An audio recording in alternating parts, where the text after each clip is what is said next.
Chapitre 5. Issur Avodazara. L'interdiction de l'idolâtrie et ses implications. C'est la toute première mitzvah à laquelle sont contraints les enfants de Noach, l'interdiction de l'idolâtrie. 1. Il est interdit à un enfant de Noach de servir une idole, d'accepter sur soi l'autorité d'une divinité quelconque en dehors de Dieu. Ceci est appelé un service étranger ou l'adoration d'idole, peu importe si l'idole en question revêt la forme habituelle qu'on lui prête ou non. Il est donc interdit de s'agenouiller devant toute idole, de lui offrir un sacrifice ou une libation, offrande de liquide de vin, etc., de faire brûler toutes sortes d'encens devant elle. De même, il est interdit de pratiquer tout rite habituel de cette idole, que ce soit l'essentiel de ce culte ou juste un détail, tout est interdit.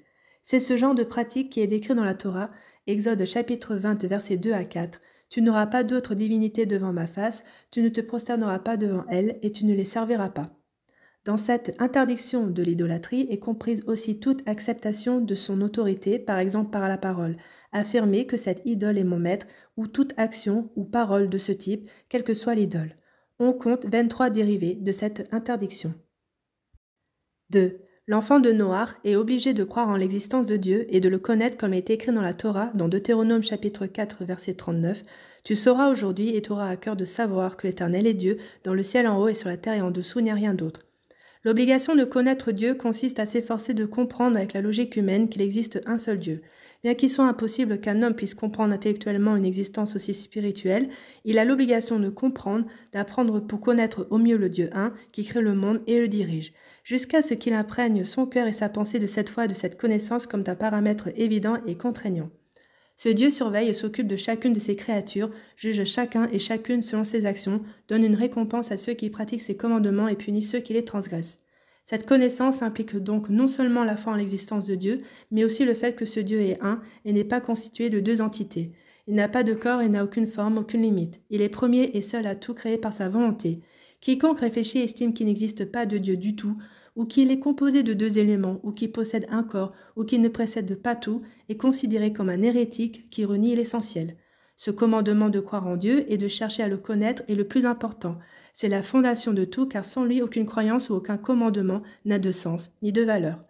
Ainsi que nous expliquons dans le premier chapitre le concept même de commandement, dans Genèse chapitre 2 verset 16, Dieu ordonna à l'homme. Ce verset inclut l'obligation de croire et de connaître le Dieu un, qui crée et dirige tout. Cela inclut aussi l'obligation d'accepter son joug, voire plus loin, décret 4, car s'il n'y a pas d'autorité d'un maître qui ordonne, l'homme ne ressent pas le besoin d'accomplir les commandements et les décrets. Connaître l'existence de Dieu. Le fondement de toute connaissance exacte, c'est la connaissance de Dieu. De même, le but de toute science et de toute conduite morale humaine, c'est la connaissance de Dieu. C'est l'obligation primordiale de l'individu, s'efforcer de connaître Dieu, chacun selon ses capacités et ses possibilités. Tel est le but de l'homme, telle est sa supériorité. Pour cela, la croyance n'est pas suffisante. Chacun doit s'efforcer de comprendre et d'assimiler dans son cœur l'existence de Dieu selon ses possibilités. Cette connaissance n'est pas qu'intellectuelle, elle concerne aussi le cœur et les sentiments. C'est pourquoi le croyant et celui qui cherche à connaître Dieu se conduira aussi selon les élans de son cœur pour se lier aux qualités de Dieu, en sachant qu'il est possible à l'homme de connaître Dieu, à sa mesure évidemment. Cela signifie que cette recherche de connaissance est toute sa vie. Une compréhension intellectuelle des sentiments dans son cœur et l'adoption d'une conduite en accord. Et malgré cela, l'homme a encore l'obligation de croire tout simplement dans le Créateur et le Maître de tout. En effet, il est impossible pour l'homme de connaître et comprendre complètement le Créateur, car l'existence de Dieu est absolument au-delà de la compréhension humaine qui ne peut en saisir qu'une partie infime. Donc l'homme a l'obligation de savoir, de connaître ce qu'il y est possible de comprendre, de remplir son esprit et son cœur de cette connaissance du Créateur, de tenter d'imiter ses façons d'agir pour le bien, autant que c'est humainement possible. Et en plus de tout cela, il croira que l'existence de Dieu est inaccessible au raisonnement humain, non seulement de son raisonnement, mais du raisonnement de tout homme sur terre. Telle est la mitzvah, croire et reconnaître avec son intelligence que Dieu est un et est la vérité absolue. L'existence de Dieu ne ressemble pas à celle des créatures. En effet, elle ne dépend de rien d'autre. Par contre, toute créature dépend de la volonté du Créateur de la créer, alors que Dieu ne dépend de rien d'autre. C'est ce que les sages décrivent comme « mechoyav hametziut », obligé d'exister, n'ayant aucune cause à son existence, car il existe de par lui-même, ce qui n'est pas le cas des créatures qui sont « efshari hametziut », pouvant éventuellement exister, car leur existence dépend d'une volonté autre.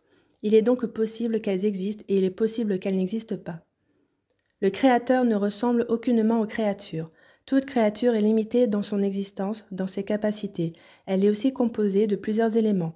Mais le Créateur ne connaît aucune limite ou fin. Ses capacités ne sont pas limitées car sa puissance est En-Sof, sans limite. Son existence n'est pas composée de plusieurs éléments. Il est un, ne connaît aucune limite ou but et l'homme ne peut absolument pas imaginer pareille entité. La vérité du Créateur est supérieure et complètement différente de la vérité de la créature. La créature, du fait qu'elle est limitée et que ses capacités sont limitées, ce qu'elle considère comme vérité, est tributaire de ses limites et est donc une vérité relative par rapport à la vérité objective et absolue du Créateur. L'homme ne peut imaginer la vérité que conformément à sa compréhension, ses connaissances et ses sentiments.